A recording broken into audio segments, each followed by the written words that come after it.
It was the chill in the air that night that woke me up. I had always heard stories about the wicked prince of Mbizi, but that night, I realized how real those stories were.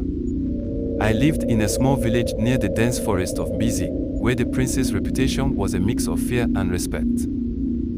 The prince, as the elders told us, was a man who wore a mask, not just for ceremonies but to hide his evil deeds. They said he could control the spirits of the forest, and anyone who crossed him would find themselves at the mercy of those spirits. One evening, the sky was unusually dark. A storm was brewing, and the wind howled like something was crying in the night. I was alone in my hut when I heard a knock on the door. My heart raced. Visitors at this hour were never good news. I peeped through the tiny window and saw a figure shrouded in a dark cloak. The face was hidden, but I could feel the cold presence even through the door. Despite my fear, I opened the door. The figure didn't say a word but pushed past me and sat down by the fire. He wore a mask that covered his entire face, only two dark holes where the eyes should be. I tried to speak, but my voice caught in my throat. The prince, I realized, was not here to chat. He pulled out a small, old book and began muttering in a language I didn't understand. The flames of the fire danced wildly, casting strange shadows on the walls. I wanted to run, but my legs wouldn't move. It felt like the air itself was thickening, pressing down on me.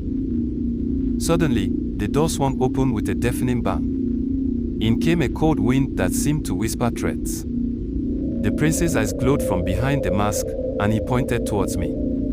I could barely breathe as he started a chant that sent shivers through my spine. The storm outside grew fiercer.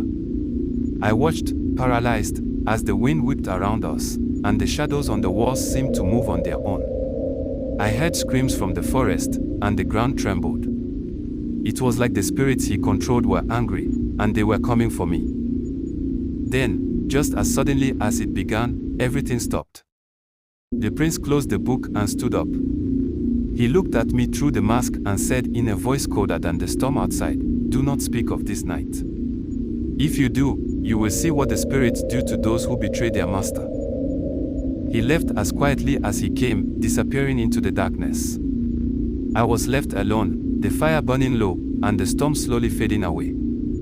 I wanted to tell someone, anyone, but every time I tried, I felt a cold hand on my shoulder, reminding me of the prince's threat. Years have passed, and I still remember that night vividly. The prince never returned, and the forest grew quiet again. But sometimes, on stormy nights, I can't help but feel his presence, and the chilling memory of his visit remains a warning that the wicked prince of Mbizi is always out there, waiting.